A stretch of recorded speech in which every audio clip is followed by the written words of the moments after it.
So here we are at the end of this very successful event. Let's talk about some of the takeaways, some highlights of the day. So my name is Chase Dinigwedion, Chief Product Officer at Sanicle, US. One of the biggest takeaways were to see those men on stage. During the planning process, it was a struggle to even have some of the men confirming to speak at the event. So it was great joy hearing them speak. And they were not just talking about menstruation, they were talking about things that were tailored to their business. We're seeing potential investors who were concerned about investing in the femtech space. We're seeing men who are talking about what they can do in their own corporation, providing sanitary pads to their female employees. So it was a big takeaway. Seeing those men coming from different backgrounds and different sectors and hoping to see what we can do with them going forward. Other takeaways? Well, I think for me, I'm thinking of, well, I'm back here. I am the chief of marketing and event. And so I'm thinking of two specific gender related women identified takeaway that was shared was about menopause. I mean, people really don't even think about the fact that it's happening still, but at in a different way because of menopause. And then going over to the men identified gender is really just being able to hear how men in the workplace can really start to advocate for their women bosses, their women coworkers now that they have a better understanding. Because there's some questions that were just not asked. And so now they know what to ask and how to get started and how to really support women. I think it's great the way that people are sharing their experiences, that they're getting that message out. They're sharing all the scary stories as well as the good stories about what they've gone through, and I think that is it's a positive move in the right direction. And I love that there were men on stage calling out to um, talk with their partner or asking their partner to call out to them, telling them what's happening with them that time of the month. And I thought that was very positive and a powerful thing. Roxanne, you hit the nail on the head there when you talked about the power of storytelling and conversations. We've had a lot of that today. But at the end of today, what's next? How can we continue this sort of advocacy? How can we continue the conversation? Talking to each other. And one of the big things is I am an advocate of education. You want to be able to inform yourself so you can advocate for yourself, because if not for you, who else, you're the first person that you need to start with. And moving forward, we want you to follow us on social media. We're on Facebook, we're on Twitter, we're going to be on TikTok, we're on LinkedIn, and then we're also on Instagram. So we want you to follow us and kind of see the progress of where we're going to be taking this story, because men like this want to be able to be in the conversation and talk about it. So we want to make sure that they do have a voice and we are listening, and then we are also rec- um, getting back to them, making sure that they do have the correct information, that they are able to help us in that space.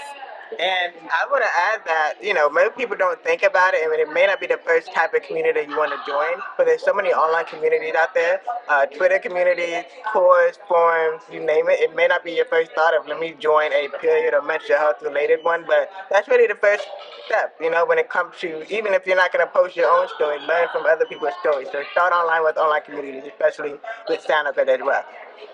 Great. Next steps, others? I think for me, it's beyond social media now. It's beyond to see the number of partners you see on this backdrop. The more reason we're going to see themselves as partners in the continuation of the conversation.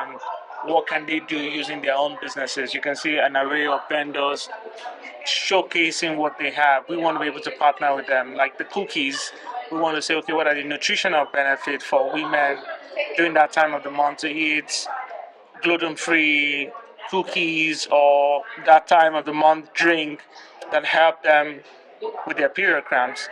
We want to see men who are saying they're going back to having that conversation, to investing in companies that tailor to femtech companies like us. We want to be able to work with photographers, videographers who you see around the stage, helping us share their stories.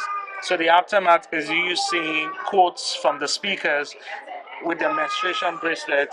And Dr. Ben said something, I want to be able to take this to schools.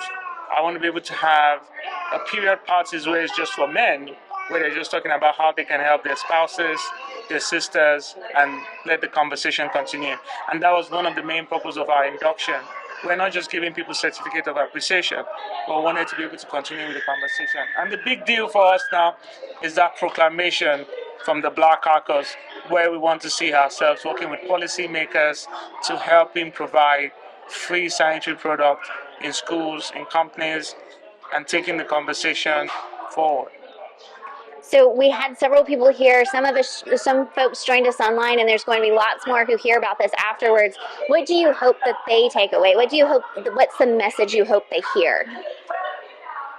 Well, I think the message is that it's really around storytelling as well. We gotta keep back to going to storytelling. Listen to others authentically, listen to other people's stories, so that you know what kind of angle to go when it comes to telling other people's stories. There was an example that was shared from, just an online community of basically their mom was going through a hysterectomy, and he was young when that happened. So how can that story be then told? Because mom is no longer around, unfortunately, to tell that story. So listen authentically and then tell the story.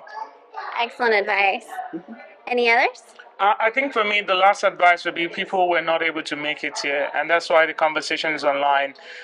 We have people who had seen limitation of just the topic, who don't want to associate their brand or individuality with the topic of being the thing that taboo, that stigma still exists.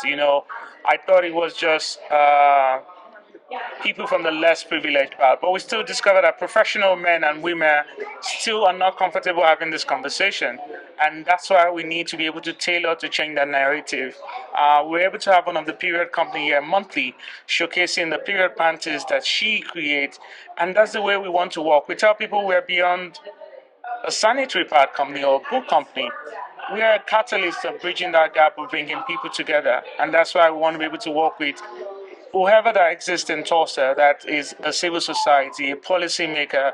We are creating that forum where we can all come together, build that Google of period, and transform that information where people can be beneficiaries immediately.